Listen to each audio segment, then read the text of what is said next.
Welcome back. African leaders have kicked off the 26th African Union Summit in the Ethiopian capital, Addis Ababa, with an agenda that hopes to end armed crisis in the continent, including in troubled Burundi.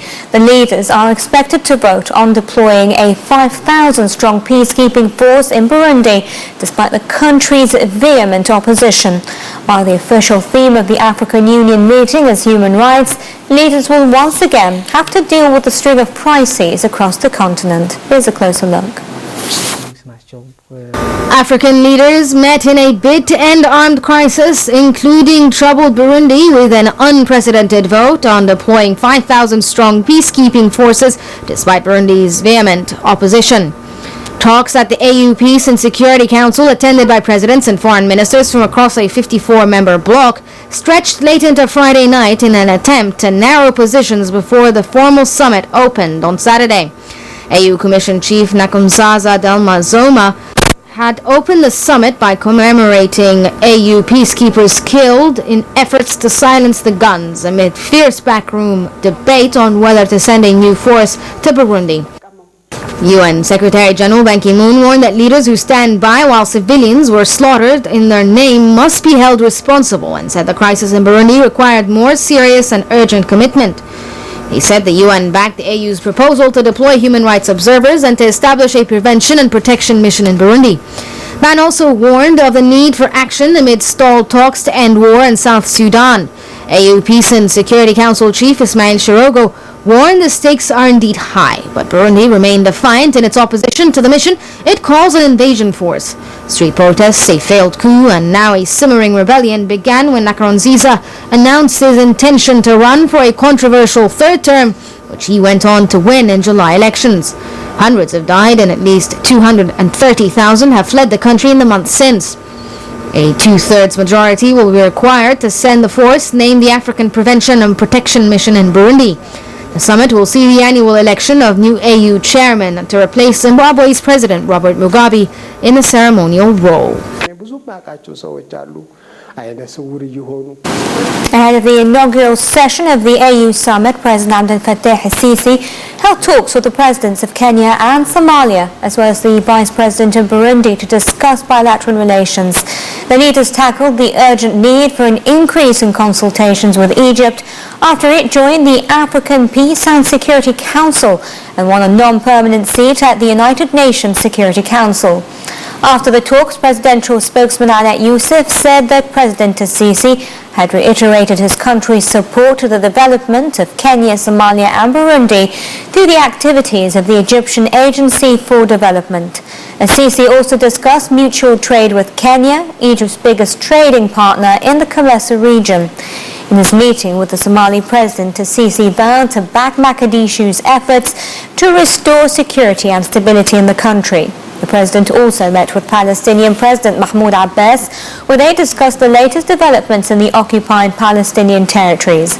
Abbas hailed Egypt's long backing of the Palestinian cause, adding that Cairo is playing a pivotal role in preserving peace and security in the Middle East. Abbas also condemned Israeli violations of holy sites in the occupied West Bank and the continuous building of settlements on Palestinian territories. El-Sisi held talks with his South African counterpart Jacob Zuma as they tackled bilateral relations and the restoration of peace and security in Africa.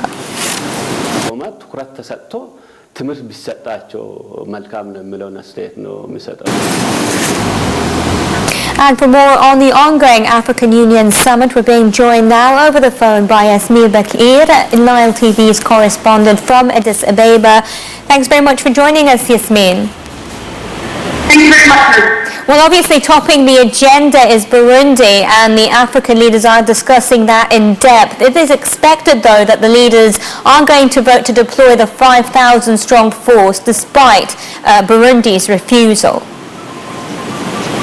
Well, actually, as you said correctly, the top of the agenda for today's opening session of the 26th African Union Summit was the situation in Burundi, not only that, but also in South Sudan. As of yet, the recommendations are not revealed, so we will have to wait and see tomorrow. The leaders meet again upon several committees, President of Sisi will be taking part in many committees tomorrow. So he also gives a speech regarding what Egypt has done in terms of the climate change file and whether or not the majority of the African countries will be voting for approval regarding the deployment of the troops in Burundi. But let me tell you also, Nancy, that there are other files that are very crucial. Peace security files, also combating terrorism, fighting Ebola and malaria, and means of reaching the agenda of 2063 for Africa, which includes also education and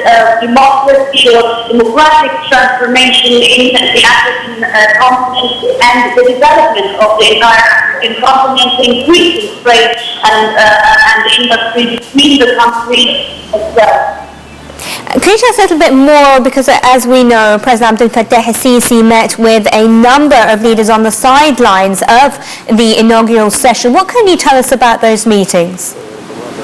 Yes, let's talk to you about today's meeting. Before the closed session of the African Union Summit, President Abdel Fattah al-Sisi held bilateral talks with the Indian president, in which they also talked about the economic cooperation between both countries and how each can take advantage of its NATO membership to increase trade between Kenya and Egypt to at least $600 million. We also met with the president of Somalia, which is discussed security between both countries and in Africa as general, combating terrorism, stabilizing the African continent in means of achieving democracy. He also met with the deputy president of Burundi, and currently, just before an hour, the opening session for AU ended, and President Abdel Fattah al-Sisi is now holding talks with Sudanese President Omar al-Bashir. After that, he's going to be holding talks with the Ethiopian Prime Minister.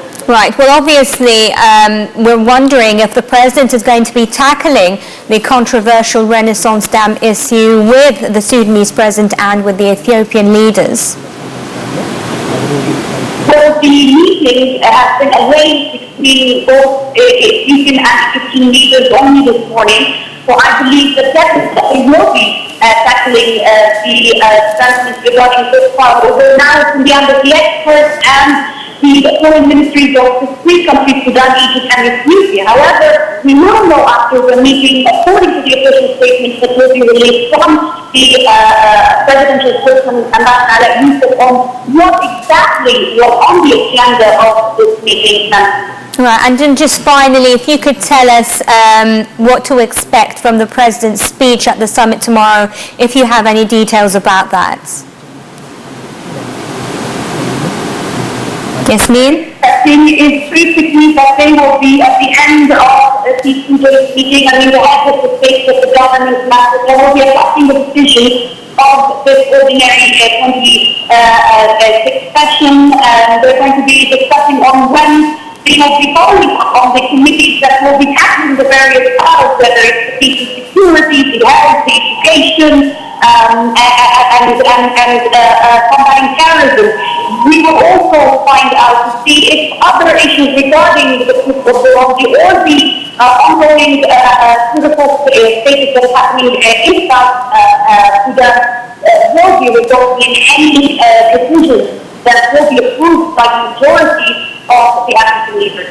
Well, I thank you very much, Yasmin Bakir, live there from the Ethiopian capital, Addis Ababa, for filling us in, and we'll be speaking to her later on in the day to fill you in on the latest from the African Union Summit. Now, moving on with other news, Egypt, Sudan and Ethiopia have received a technical proposal from two French firms tasked with carrying out